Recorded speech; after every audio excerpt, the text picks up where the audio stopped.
Hello and welcome to the Rotary E-Club of District 7710's weekly meeting for Tuesday, September 12th. Thank you for joining us this evening, and if you're visiting us for the first time, you can find more about the club by visiting our website, Lead With Us. It's leadwith.us. And you can also like us on Facebook. Just look for Rotary E-Club District 7710. And we're on Twitter and Instagram, where you can find us by searching for Lead with Rotary, all one word, or Lead with Us, all one word. This evening, we're very pleased to not only have a guest speaker and we also have a special guest. And before I introduce tonight's actual scheduled speaker, I'm going to pass the baton to Rhonda to introduce us to and welcome our guest this evening. Good evening. Thank you, Eve. This is an honor for me to be able to introduce you to our mayor of Arusha, Tanzania, Mayor Kalisti Bukai. We are especially honored for the Rotary E-Club to be able to meet him. This is the city that we are working in St. Joseph's all-girl boarding school, where we're doing our water project. As you know, we're able to do our district grant to put in the first phase of the water pipes at St. Joseph's, and now our global grant has been, we're trying to get partnerships so that we can submit for this, the water system. So again, it's an honor for us to have. Mayor Bell has been able to introduce Mayor Bukai to Durham, and he has been able to see a lot of things here. So now I will let him speak on Arusha and share with you. Thank you. Thank you very much, everyone. We had a very good discussion. Listen to everyone here. As Rhonda said, that the project is going on and probably have saved a lot of students that have been suffering from water shortages in the school. And the school actually is run by the Catholic Church, but the project has been very helpful. So Diana, I think, said that let's join hands and go on with the project so that we can accomplish our mission in the school. Thank you, everyone. Thank you. Thank you so much, and thank you for joining us this evening, Mayor Bukai. We really appreciate having you with us. Thank you. We really look forward to our partnerships with Arusha in the future. Okay, and now it's my pleasure to introduce this evening's speaker, Johnny Whitfield. Johnny is going to be speaking with us about Rotary's Youth Exchange Program. Johnny has had a long career in journalism. He served as editor of the Courier-Times in Roxborough. He's held previous editing positions in Oxford, Wake Forest, and Zebulon, among other places. He is a member of the board of directors for the North Carolina Press Association, Credit Union, past president of the North Carolina Community Newspaper Association and the Eastern North Carolina Press Association. And on top of that, he served 2 terms on the North Carolina Press Association's board of directors. As a Rotarian, Johnny is a Paul Harris Fellow and has been a member of Rotary since 1996 with clubs in Oxford, Wake Forest, Siler City, and Wendell. He served 2 terms as president of the Wendell Club and as a term as assistant governor for Area 2 clubs. He currently chairs the District 7710 Youth Exchange Committee and is also a member of that committee. And also, he serves as the District 7710 Child Protection Officer. And Johnny has been married to Becky, and they have 2 children, Anna Kate, a senior at NC State, and Pitt, who is a sophomore at NC State. Johnny is a native of Wendell and graduated from NC State himself in 1990. So thank you for being with us this evening, Johnny. We really appreciate this presentation. Thank you. Thank you. Thank you for having me. I do appreciate it. I was sitting here thinking about some of the things that you all were talking about in your announcements, and you were talking about doing some non-traditional things, and clearly you're your club is a non-traditional club. I know that our district has been encouraging all of our clubs to sort of shake things up a little bit, and you all have certainly done that. And that's neat and exciting. I'm very much outside my normal comfort zone attending a meeting like this, and we're going to talk about something tonight that really is a lot about getting people outside their comfort zone, doing things that are non-traditional. For most high schoolers, the normal route is 9th grade, 10th grade, 11th grade, 12th grade, and then college or work or the military. And there are not nearly as many young people that are taking advantages of programs like the Rotary Youth Exchange as we would like. And so one of the things we're going to talk about tonight, I hope, is looking for opportunities to find young people in our communities that want to participate in a youth exchange and have that experience. Eve, if you don't mind, I've got a video that I'd like for everybody to look at. Hopefully it'll sound sort of like it actually did, but this is from the district conference last year, and we had a panel discussion with a couple of our inbound students, and also a couple of our inbound students, and one of our what we call a rebound, someone who has been on an exchange and has come back. And so who you're going to hear from is Colleen Kane, who is one of our rebounds and the daughter of former past district governor Matthew Kane, and she's going to talk a little bit about sort of what got her interested in this and what some Rotarians think about the value of the program.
To the Youth Exchange Committee that referenced.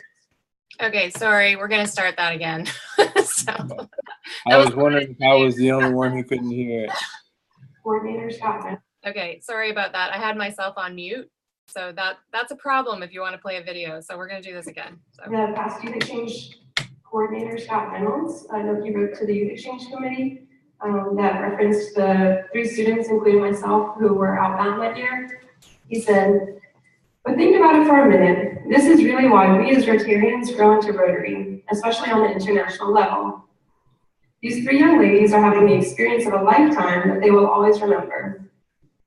And who made this possible? A bunch of anonymous Rotarians who are committed to making the world a better place, one interaction at a time, working in the background to find host families, attend training, make youth exchanges, plan events, do some paperwork, arrange interviews, coordinate with other Rotarians locally and worldwide, all so a few young people can have an awesome experience that they will tell people for decades that Rotary International provided them when they were high school students. Thank you for being a Rotarian, and thank you for all the things you do for the Youth Exchange program."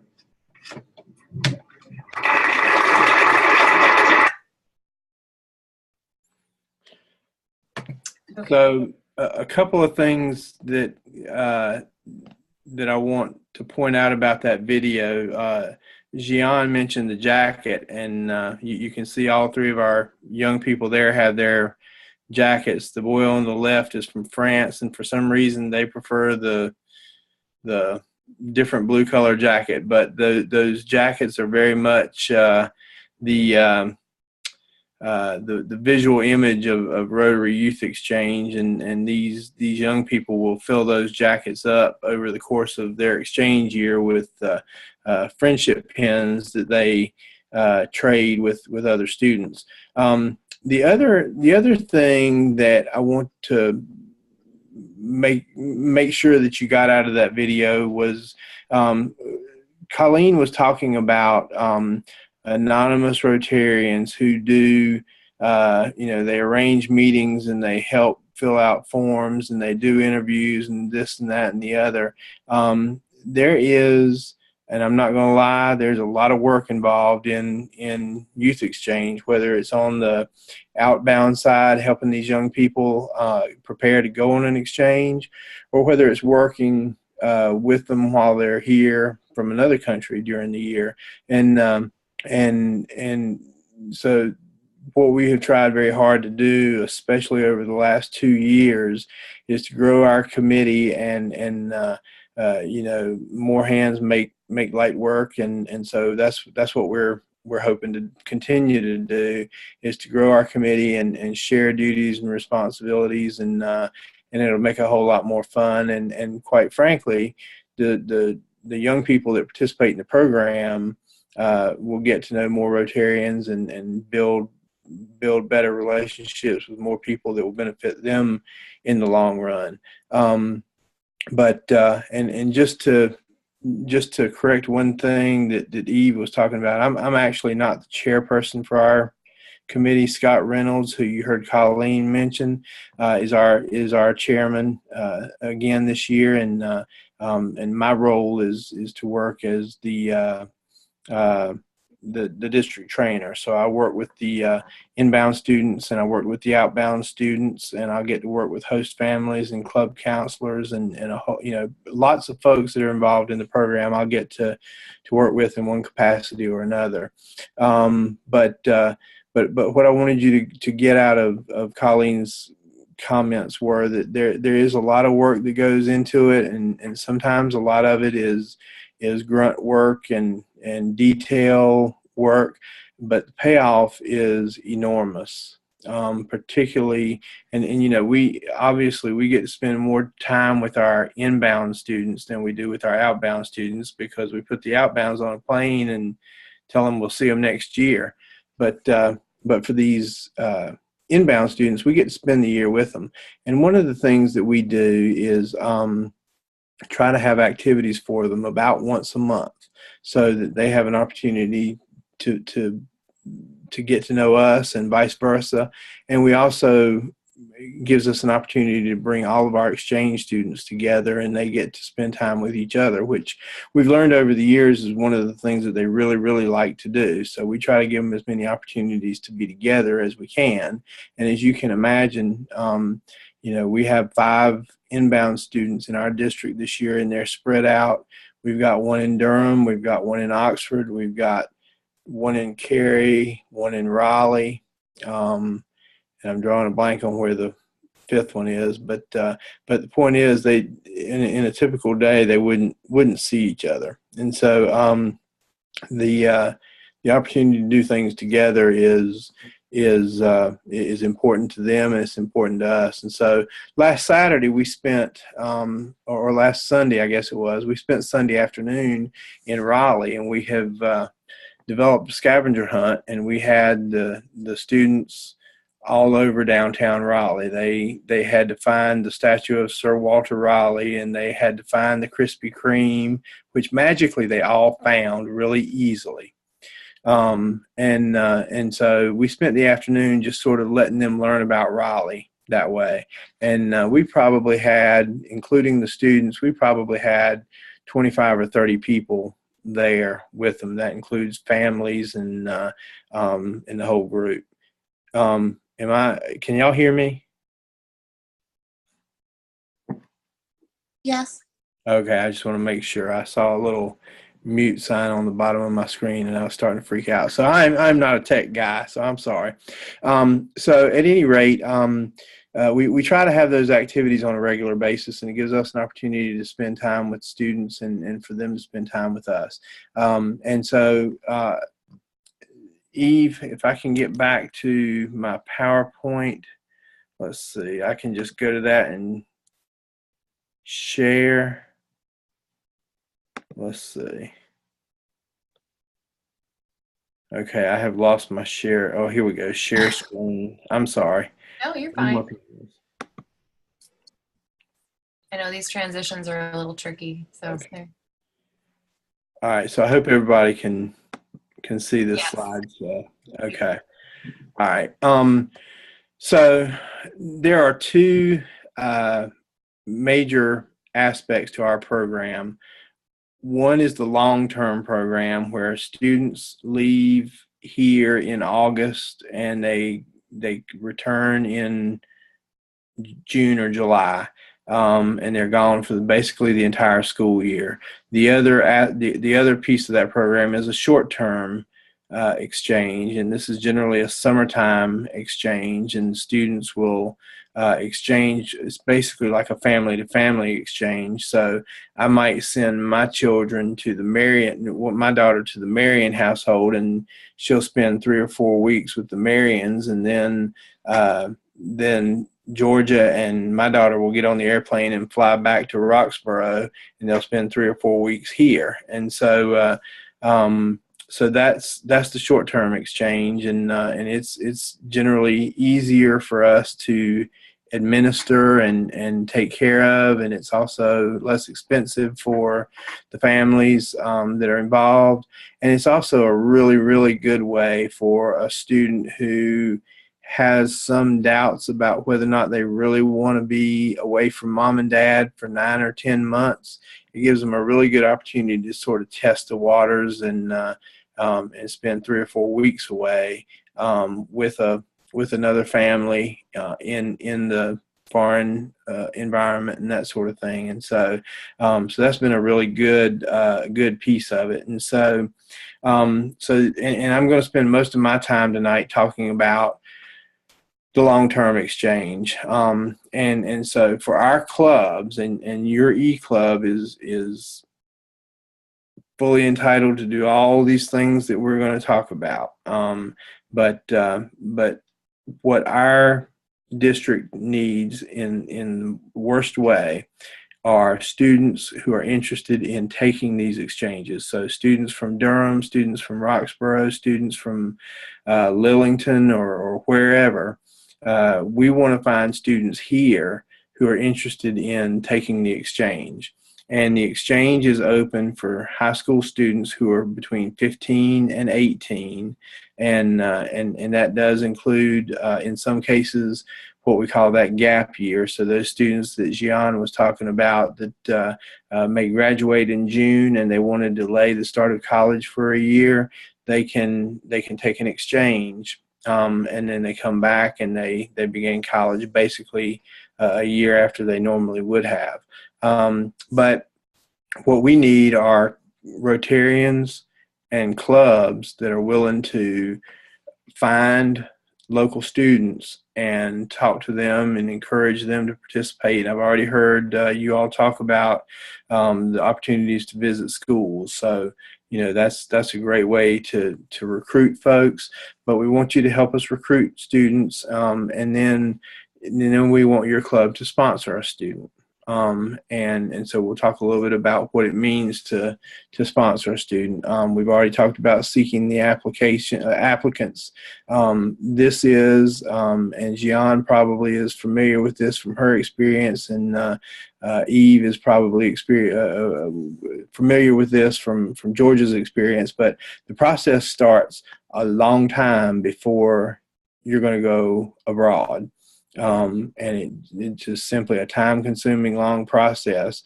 We hope to start getting applications from students this month and next month for an exchange that they won't take until next August. And so it simply takes a little while. But they start by filling out the application. The application is about an 18 or 19 page document, and it's pretty comprehensive. It includes everything from doctor's reports to dentist reports to school transcripts to letters of recommendation to biographical data to recommendation letters from or introduction letters from parents and students. It is a complicated involved process to take part in, and quite frankly, most every student that tries to fill one out essentially will leave something out, and they'll not fill it out completely. And so we would encourage, if your club wants to sponsor a student, we'd encourage you to assist them with the application and make sure that there aren't any blanks on that form. And then we want you to interview the student, and we want you to, select a part of your membership to sit down with a student, and we want you to make sure that you feel like they'd be a good ambassador for Durham, for the E-Club, and for Rotary in general. One of the things that we do not want to do is send a student abroad that's not going to represent us well. We get paid nothing to do what we're doing, and we don't want the drama and the hysterics that come with a student that can't behave and doesn't have the kind of maturity that we're looking for. And in the past, we have gotten applications that we rejected because we didn't feel like they were quite mature enough to do something like this. And that can be a hard conversation to have with a student or a parent when you try to explain to them why you're not accepting them for a program like this. But I'm happy to say that the one student in particular that I know that we had that conversation with applied the following year, and he's currently in Mexico on an exchange. So time does sometimes help, but we want you to take those interviews seriously, and we want you to make sure that you feel like the student that you're offering to sponsor is going to be somebody that's worthy of your time and your reputation. We also want you to support the student before their departure.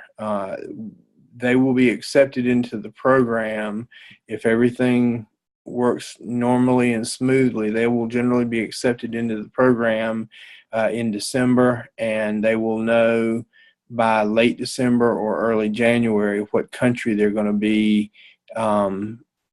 exchanging in. And so as I tell students a lot, there's a lot of hurry up and wait in this program.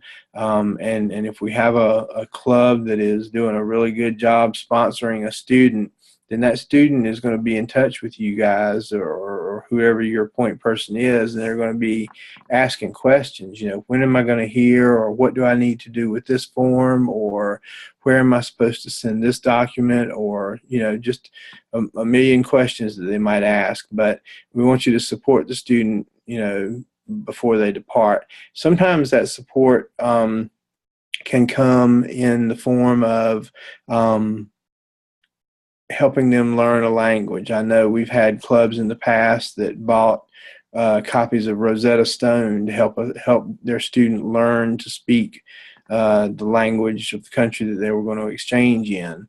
Other clubs have helped pay for some of the field trips that the students will get to take while they're abroad. Those can be pricey, and I'm sure that the students would be grateful for financial support that they can get. And so clubs have at times helped students defray some of those costs. I know the Wake Forest Club has done that for at least a couple that I can think of. And so there are opportunities to support the child before they go. And then we have started this year, and I wish we had done this with Georgia's class, but we have started this year trying to make a really big fuss about sending these students off. And so rather than getting their blazer and just giving it to them,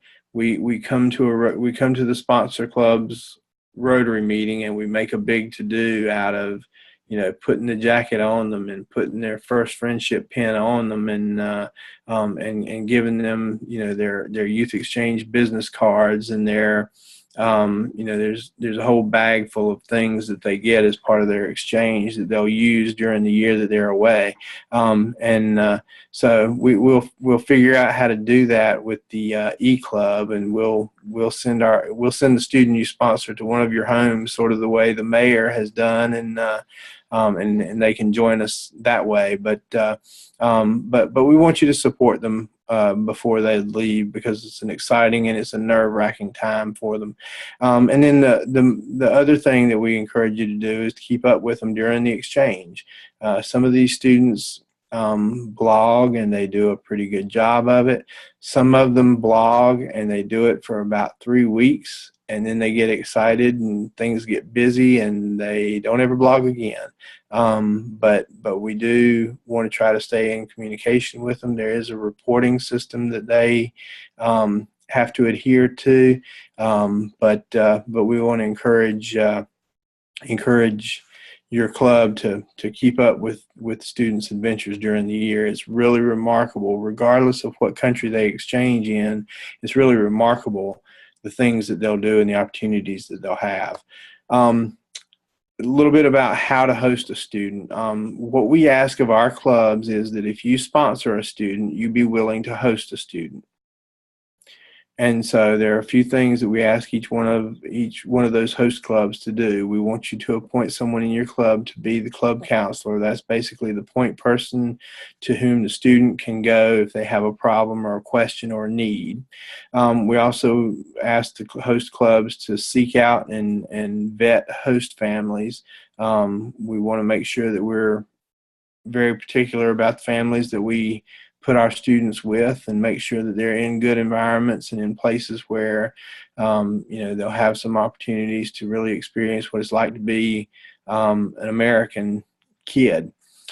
We also want the host club to monitor the students' well-being. Again, a lot of this ends up becoming some of the club counselors' work, but that means monthly check-ins, keeping up on a regular basis with the student, and making sure that things are going as well as everyone expected, not only on the student's part, but also on the host family's part and on the club's part.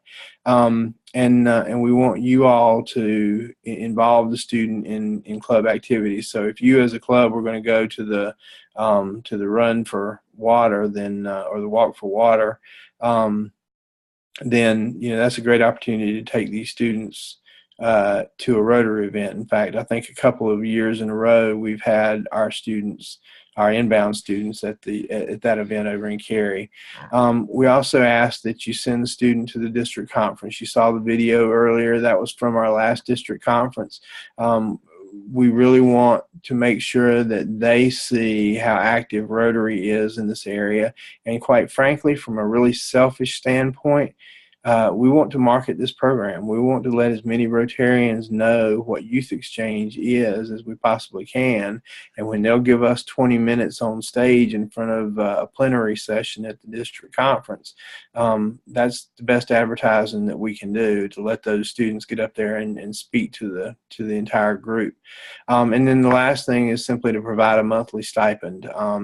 That there are some legalese about that, but essentially what we're asking you to do is to provide them between $75 and $125 a month.